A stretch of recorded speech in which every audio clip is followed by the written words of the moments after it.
Hello everyone. आज हम पढ़ने वाले हैं दो समांतर धारावाही तारों के बीच बल। इसमें हम तार की प्रति मीटर लंबाई पर लगने वाले बल के लिए फॉर्मूला प्राप्त करेंगे और लास्ट में हम ये भी देखेंगे कि इसके आधार पर एम्पियर की परिभाषा कैसे निकाली जाती है ना। और किस तरह से ये दो तार हैं, इन पे आकर्षण बल कब होता है और कब इन पे प्रतिकर्षण बल होता है ना, इसकी बात हम डिटेल में करेंगे। तो पहले बात करते हैं हम कि अगर दो तार हैं, उनमें धारा बह रही है, तो उन पे बल लगता ही क्यों है ना। तो चैप्टर के स्टार्टिंग में आपने पढ़ा होगा कि अगर कोई तार है, उसमें अगर धारा बहती है, तो उसमें धारा बहने के कारण उसके चारों ओर चुंबकीय क्षेत्र उत्पन्न होता है। ठीक है, ये बात पढ़ी है आपने। तो दो तार हैं यहाँ पे, है ना, दोनों में I1 और I2 धारा बह रही है। ठीक है, तो जब तार में धारा बहेगी, मतलब पहले तार की बात करें हम पी क्यू की, तो जब इसमें धारा बहेगी तो इसका खुद का चुंबकीय क्षेत्र बनेगा, है ना। और इसी तरह से दूसरे तार आर एस है यहाँ पे, उसमें धारा बहेगी तो उसके कारण भी उसका खुद का चुंबकीय क्षेत्र होगा। तो जब दो चुंबकीय क्षेत्र पास पास होते हैं, ऐसे समझ लीजिए आप, जैसे दो चुंबक हैं आपके पास, तो उन्हें पास लाएंगे तो क्या होगा, या वो चिपक जाएंगी या दूर जाएंगी, है ना। सेम टू सेम ऐसा इसमें होता है ना। इसको हम एक तरीके से और समझ सकते हैं, ये तार है पी क्यू, है ना, इसमें धारा बह रही है, तो इसके कारण चुंबकीय क्षेत्र बनेगा। उस चुंबकीय क्षेत्र में दूसरा तार रखा है, और हम ये भी जानते हैं कि अगर कोई चालक तार चुंबकीय क्षेत्र में रखा होता है तो उस पे बल लगता है। ठीक है, तो इसके चुंबकीय क्षेत्र में ये वाला तार रखा होगा, तो इस वाले तार पे बल लगेगा। और इस तार में धारा बह रही है, तो इसका भी अपना चुंबकीय क्षेत्र होगा, और उस चुंबकीय क्षेत्र में ये तार रखा होगा, है ना। तो इस तार के कारण इस पे भी बल लगेगा, है ना। तो कैसे भी समझ सकते हैं आप। ठीक है, अब बात करते हैं कि इसके लिए हम फॉर्मूला कैसे प्राप्त करेंगे, है ना। तो थ्योरी लिख देंगे आप, है ना, चित्र बनाए हुए हैं। इसमें एक्सपेरिमेंट के द्वारा भी ये पता लगा था कि अगर दो तारों में धारा सेम दिशा में बह रही है, तो उनके बीच में आकर्षण बल होता है ना। और अगर विपरीत दिशा में धारा बह रही है, तो उनके बीच में लगने वाला बल होता है वो प्रतिकर्षण बल होता है ना। कैसे होता है ये भी हम बात करेंगे आगे, है ना। तो फॉर्मूला निकालने के लिए, तो पहला पी क्यू तार है, दूसरा आर एस है ना। और इन दोनों तारों के बीच की दूरी कितनी है, आर है। और इन दोनों पे सेम बल लगेगा, है ना, इसकी बात ही हम बातें करेंगे, सेम क्यों है ये। तो थ्योरी लिख देंगे आप, है ना। तो बात करते हैं हम, पी क्यू तार के कारण जो चुंबकीय क्षेत्र उत्पन्न होगा उसमें रखा होगा, और इसके कारण जो चुंबकीय क्षेत्र माना हमने V1 माना, वो कितना होगा इसकी बात करते हैं ना। तो तार में धारा बह रही है, धारावाही चालक के कारण उत्पन्न चुंबकीय क्षेत्र का फॉर्मूला पता है आपको, है ना। तो वो कितना होगा, V1 मान रखा है हमने, है ना, ये लिख रखा है V1। क्या है ये, पी क्यू तार के कारण तार आर एस के किसी बिंदु पर चुंबकीय क्षेत्र, है ना। तो कितना होगा वो, mu nought upon 2 pi into I upon R, है ना। तो पहला तार है पी क्यू, इसमें कितनी धारा बह रही है, I1, तो यहाँ पे क्या लिखेंगे आप, I1। ठीक है, बात करते हैं इसकी दिशा की। तो धारावाही चालक तार के कारण जो चुंबकीय क्षेत्र की दिशा है, वो दी जाती है दाएं हाथ की हथेली के नियम नंबर 1 से। तो नियम क्या कहता है कि अगर हम अपना दायां हाथ इस तरह से फैलाएं कि अंगूठा धारा की दिशा में हो और उंगलियां उस दिशा में हो जहां पर हमें चुंबकीय क्षेत्र की दिशा ज्ञात करनी है। ठीक है, तो पहले तार के कारण तार आर एस के किसी बिंदु पर हमें चुंबकीय क्षेत्र की दिशा पता करनी है ना। तो कैसे लगाएंगे नियम, अंगूठा कहाँ होना चाहिए, धारा की दिशा में, है ना। और उंगलियां कहाँ होनी चाहिए, चुंबकीय क्षेत्र की दिशा में। तो इस तरह से नियम लगाएंगे, है ना। तो यहाँ पे जो चुंबकीय क्षेत्र की दिशा होगी वो कहाँ होगी, हथेली से अंदर की तरफ। हथेली से इधर धक्का देते हैं, वही क्या होती है, चुंबकीय क्षेत्र की दिशा होती है। तो यहाँ पर जो चुंबकीय क्षेत्र की दिशा होगी वो अंदर की तरफ होगी। अगर ये तार कागज के तल में रखे हैं, कागज के तल में मतलब नीचे इस तरह से, तो चुंबकीय क्षेत्र की दिशा कहाँ होगी, नीचे की तरफ। ठीक है, तो यहाँ पर चुंबकीय क्षेत्र की दिशा वो कहाँ होगी, अंदर की तरफ। ठीक है, ये बाहर की तरफ है, ये क्यों है ये भी अब बताएंगे। और इन दोनों में, दोनों अंदर की तरफ है, इसकी बात करेंगे अभी डिटेल में हम। तो चुंबकीय क्षेत्र B1 इतना हो जाएगा, है ना। यहाँ पर क्या है ये, PQ के कारण तार आर एस के किसी बिंदु पर चुंबकीय क्षेत्र, है ना। क्यों निकाला हमने यही बता देते हैं। क्यों, क्योंकि हमें इस तार पे कितना बल लगेगा, या दोनों तारों पे एक दूसरे के कारण कितना बल लगेगा, ये तो पता करना है। तो पहले हमने इसके कारण चुंबकीय क्षेत्र निकाल लिया, और हमें पता है कि अगर कोई धारावाही चालक चुंबकीय क्षेत्र में रखा हो तो उस पर क्या लगता है, बल लगता है। उसका फॉर्मूला भी आप जानते हैं, आप IBL sin थीटा। ठीक है, तो वही लिखने वाले हैं हम। क्या लिखेंगे, पहले तार के कारण चुंबकीय क्षेत्र बना V1, क्या निकालना है हमें, तार RS की प्रति मीटर लंबाई पर लगने वाला बल। मान लेते हैं इस तार की लंबाई है वो कैपिटल L है ना। तो तार RS की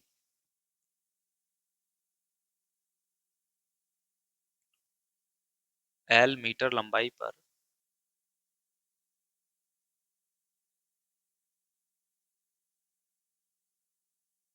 लगने वाला बल क्या होता है फॉर्मूला, F बराबर IVL और साइन थीटा, है ना। बात करते हैं, धारा जो बह रही है इस तार में वो कितनी बह रही है, I2। तो धारा की क्या आने वाला है, I2। और ये जो तार RS है वो किसके चुंबकीय क्षेत्र में रखा होगा, जो पहले तार से उत्पन्न हुआ, मतलब V1। तो यहाँ पे क्या आएगा, V1 आएगा। लंबाई हमने इसकी L ही मानी है तो L आ जाएगा। और थीटा क्या होता है, जो चुंबकीय क्षेत्र है और जो तार रखा है उसकी दिशा के बीच में बनने वाला कोण, है ना। इसकी बात करते हैं हम। तो यहाँ पर अभी हमने चुंबकीय क्षेत्र निकाला था दाएं हाथ की हथेली के नियम नंबर 1 से। तो वो कहाँ था, अंदर की तरफ। अंदर की तरफ मतलब कुछ इस तरह से होगा, मतलब अंदर की तरफ। ठीक है, और तार किस तरह से रखा है, ऐसे रखा है। तो इन दोनों के बीच का कोण कितना है, 90 डिग्री। ठीक है, तो थीटा की वैल्यू कितनी होगी, 90 डिग्री। तो लिखेंगे यहाँ पे, चूंकि थीटा की वैल्यू कितनी है यहाँ पर, 90 डिग्री है। लिख भी सकते हैं, क्यों है, क्योंकि चुंबकीय क्षेत्र और धारावाही चालक दोनों लंबवत दिशा में है। ठीक है, तो साइन 90 हो जाएगा ये। F बराबर I2V1L साइन 90 डिग्री, है ना। और साइन 90 की वैल्यू कितनी होती है, 1 होती है, V1L। और V1 की वैल्यू हम पहले निकाल चुके हैं ना। इसको आप समीकरण नंबर 1 का नाम देते हैं। यहाँ पे जरूरत पड़ने वाली है ना इसकी, समीकरण 1 से। समीकरण 1 से V1 की वैल्यू रख देंगे आप यहाँ पे, है ना। तो ये होगा F बराबर I2। V1 की वैल्यू कितनी है, mu nought upon 2 pi into I1 upon R, है ना। I1 I2 को एक साथ लिखते हैं आप, तो हो जाएगा mu nought upon 2 pi into I1 I2 upon R, है ना। और यही क्या है, सॉरी यहाँ पे एक चीज और रह गई, L रही है ना। तो यहाँ पे L और आ जाएगा। क्या है ये, जो चालक है उसकी PQ तार के कारण तार RS की L लंबाई पर लगने वाला बल। ठीक है, तो हमसे प्रति मीटर लंबाई पर लगने वाला बल पूछा जाता है एग्जाम में, तो उसकी बात करते हैं। तो L या अपॉन पहुंच जाएगा इधर, है ना। क्या लिखेंगे आप, तार RS की प्रति मीटर लंबाई पर लगने वाला बल कितना होगा, वो F अपॉन L हो जाएगा। L ये इसके अपॉन में ले आएंगे आप, है ना। तो ये कितना आएगा, mu nought upon 2 pi into I1 I2 upon R। ठीक है, और यही क्या है, तार RS की प्रति मीटर लंबाई पर लगने वाला बल, है ना। अब बताइए कि अगर हम तार RS की धारा के कारण तार PQ की प्रति मीटर लंबाई पर लगने वाला बल निकालें, तब भी वो सेम आएगा। क्यों सेम आएगा, बता देता हूँ आपको। जैसे हमने इस तार के कारण इस तार पे जो बल लगेगा वो कैसे निकाला है ना, पहले इस तार के कारण यहाँ पर हमने चुंबकीय क्षेत्र निकाला V1। तो इस तार के कारण यहाँ पे चुंबकीय क्षेत्र निकालेंगे हम, कैसे निकालेंगे, फॉर्मूला तो सेम ही रहने वाला है। हम बस यहाँ कितना आ जाएगा, I2 आ जाएगा या V2 आ जाएगा, है ना। फिर हम इस वाले तार पे कितना बल लगेगा वो निकालेंगे, फॉर्मूला उसके लिए भी सेम रहेगा, है ना। या I1 आ जाएगा या V2 आ जाएगा। ठीक है, V2 की वैल्यू समीकरण 1 से रख देंगे। तो यहाँ I1 चलता रहेगा, है ना। V2 की वैल्यू रखेंगे तो यहाँ पे ये चीजें सेम ही होने वाली हैं, तो ये फॉर्मूला सेम ही आएगा। ठीक है, अच्छा। अब हम बात करते हैं कि अगर इन दोनों तारों में धाराएं जो हैं वो सेम हो तब। तो लिखेंगे यहाँ पे, यदि दोनों तारों में समान धारा प्रवाहित हो रही हो, अर्थात I1 की वैल्यू I2 के बराबर होगी, और उसे मान लेते हैं I है ना। तो ये कितना हो जाएगा फॉर्मूला, F अपॉन L बराबर म्यू नॉट अपॉन 2 पाई I1 I2 के क्या रखना है, I इंटू आई मतलब आई स्क्वायर हो जाएगा, ठीक है। ये mu nought upon 2 pi I square upon R, ठीक है। तो ये भी चालक की प्रति मीटर लंबाई पर लगने वाला बल आ गया, और जबकि दोनों तारों में धारा कैसी है, सेम है ना। अब बात करते हैं इन पे जो बल लग रहा है, आकर्षण बल क्यों लग रहा है ना, धारा की दिशा सेम है तो। और प्रतिकर्षण बल क्यों लग रहा है, जब धारा की दिशा विपरीत है, इसकी बात करते हैं, है ना। तो वो पता लगेगा हमें बल की दिशा से। बल की दिशा ज्ञात करने के लिए दो नियम है, या तो आप फ्लेमिंग के बाएं हाथ का नियम लगा दें, या फिर दाएं हाथ की हथेली का नियम नंबर 2 लगाए, है ना। तो पहले बात करते हैं हम तार आर एस की प्रति मीटर लंबाई पर या एल मीटर लंबाई पर लगने वाले बल की दिशा की, ठीक है। ये सदिश राशि है ना बल, तो इसकी दिशा होगी। तो दिशा निकालने के लिए दो नियम है ना, किसी को भी लगा लें आप। तो दाएं हाथ की हथेली के नियम नंबर 2 से बात करते हैं हम। यहाँ पे जो चुंबकीय क्षेत्र की दिशा थी वो कैसे थी, अंदर की तरफ, ठीक है। तो बल की दिशा के लिए क्या है कि अगर हम अपना दाएं हाथ का पूरा पंजा फैलाकर इस तरह से रखें कि अंगूठा धारा की दिशा में हो, और उंगलियां उस बिंदु की तरफ हो जहां पर हमें बल की दिशा ज्ञात करनी है, तो हथेली से धक्का देने की दिशा में बल की दिशा होती है, ठीक है। ये नियम होता है। तो यहाँ पर नियम कैसे लगाएंगे, चुंबकीय क्षेत्र की दिशा कहाँ है, अंदर की तरफ, तो उंगलियों को अंदर की तरफ रखेंगे, और अंगूठा कहाँ होना चाहिए, धारा की दिशा में। इस तार में धारा ऊपर की तरफ है, और अगर कागज के तल में है तो वो इस तरह से आएगी, है ना, या इस तरह से आएगी। तो इसकी बात करते हैं हम, चुंबकीय क्षेत्र कहाँ है, अंदर की तरफ, ठीक है। और धारा ऊपर की तरफ की है, तो इस तरह से लगेगा। तो हथेली से धक्का किधर की तरफ लगेगा, इधर की तरफ। इधर की तरफ मतलब इस तार की तरफ ही, जो हमने ये ऐप से दिखाया है, ठीक है। तो अच्छा, इसकी बात कर लेते हैं ना। इसकी तो बात समझ में आ गई हमें, इस तरह से नियम लगा के कि इसकी तरफ है बल, इस पे जो बल है वो पल्ले की तरफ क्यों लग रहा है, इसकी बात कर लेते हैं, है ना। तो कैसे ज्ञात करेंगे ये जो बल ज्ञात करा हमने, पहले चुंबकीय क्षेत्र निकाला था, है ना, आर एस तार के किसी बिंदु पर। तो अब इस तार में जब धारा बह रही है, तो यहाँ पे जब हम चुंबकीय क्षेत्र की दिशा निकालेंगे उसकी बात करते हैं पहले। वो किससे आती है, दाएं हाथ की हथेली के नियम नंबर 1 से। तो क्या होता है वो, अंगूठा धारा की दिशा में, उंगलियां उस बिंदु पर जहाँ चुंबकीय क्षेत्र पता करना है। तो इस तरफ पता करना है हमें, यहाँ पर है ना चुंबकीय क्षेत्र, तो वो कहाँ होगा, बाहर की तरफ होगा, है ना। तभी तो हमने डॉट से दिखाया है ऐसे, क्रॉस से दिखाया मतलब ये अंदर की तरफ, ठीक है। अब बात करते हैं इसे बल की दिशा की। तो बल की दिशा कैसे निकालते हैं, उंगलियां चुंबकीय क्षेत्र की दिशा में होनी चाहिए, अंगूठा धारा की दिशा में। तो हथेली से धक्का देने की दिशा क्या होगी, बल की दिशा होगी। धारा कहाँ है, ऊपर की तरफ, चुंबकीय क्षेत्र कहाँ है, बाहर की तरफ। बाहर की तरफ मतलब इस तरह से नियम बल लगेगा इसमें, है ना। इस तरह से नियम लगाएंगे, है ना। तो बल कहाँ हो, हथेली से धक्का देने की तरफ मतलब इस तरफ, इस तरफ मतलब इस तरफ।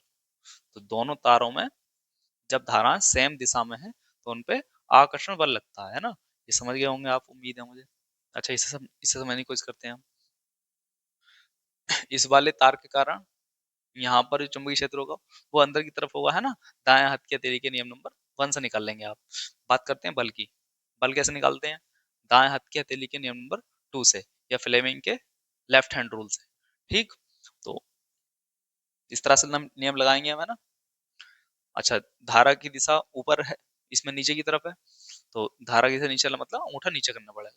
तो बल किधर लगेगा, पल्ली तरफ, मतलब इस तार से दूर, है ना। इस तार की बात करते हैं आप। इस तार पे, इस तार के कारण जो चुंबकीय क्षेत्र है वो अंदर की तरफ है। तो यहाँ पर हम नियम कैसे लगाएंगे, किस तरह से लगाएंगे नियम, इस तरह से तो लगेगा नियम, है ना। अंगूठा कहाँ है, धारा की दिशा में, और चुंबकीय क्षेत्र कहाँ है, अंदर की तरफ। तो इस पे जो बल लगेगा वो बाहर की तरफ होगा। तो जब तारों में धाराएं विपरीत दिशा में होती हैं तो उनपे प्रतिकर्षण बल लगता है ना। समझ में आए होंगे आपके। अब हम बात करते हैं एम्पियर की परिभाषा की। ठीक है, तो एम्पियर की परिभाषा हेडिंग बनाएंगे आप। थोड़ा मिटा देता हूं मैं यहाँ से, है ना, स्क्रीनशॉट लेना चाहें तो आप ले सकते हैं। ठीक है, मैं इसको मिटा देता हूँ यहाँ से, थोड़ा सा और मिटा। ठीक है, हेडिंग बनाएंगे आप एम्पियर की परिभाषा।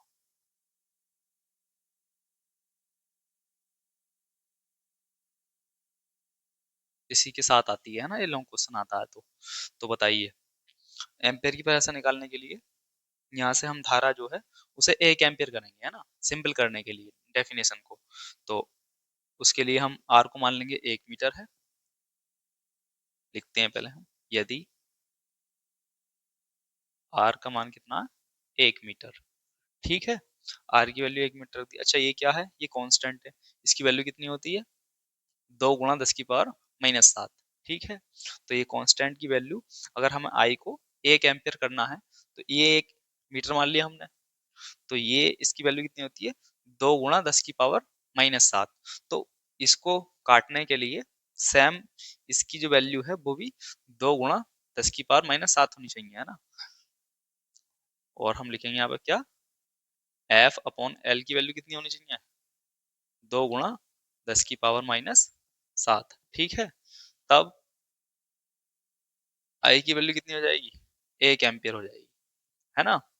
क्यों रखा है हमने F/L 2 × 10⁻⁷? अच्छा, मात्रक क्या हुआ इसका, न्यूटन प्रति मीटर। प्रति मीटर लंबाई पर बल है ना ये, तो न्यूटन प्रति मीटर आएगा इसका मात्रक। ठीक है, क्यों लिया है हमने ये, क्योंकि ये कांस्टेंट की वैल्यू 2 × 10⁻⁷ होती है ना। ये कट जाएगा ना, तभी तो आई का मान 1 एम्पियर आएगा, और उसी की डेफिनेशन हमें निकालनी है ना। तो क्या लिखेंगे आप डेफिनेशन में, 1 एम्पियर वह वैद्युत धारा है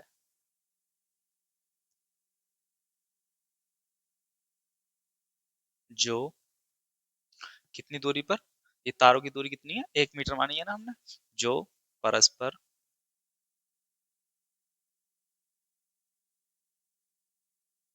1 मीटर की दूरी पर रखे। ये तार कैसे हैं, सीधे हैं, लंबे हैं और समांतर हैं। 1 मीटर की दूरी पर रखे, सीधे, लंबे तथा समांतर तारों में प्रवाहित होने पर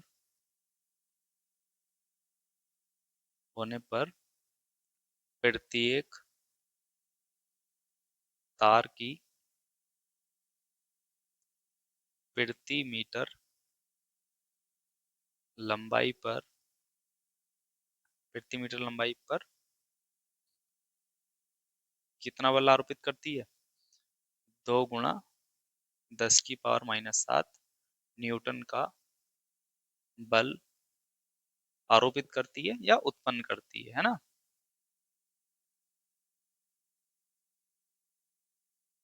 ठीक है, आर का मान 1 मीटर मान लिया हमने, और F/L की वैल्यू मान ली है, तो आई का मान 1 एम्पियर हो जाएगा। तो 1 एम्पियर वह वैद्युत धारा है जो कि परस्पर 1 मीटर दूरी पर रखे समांतर, सीधे और लंबे तारों में प्रवाहित होने पर उनकी प्रति मीटर लंबाई पर कितना बल उत्पन्न करती है, 2 × 10⁻⁷।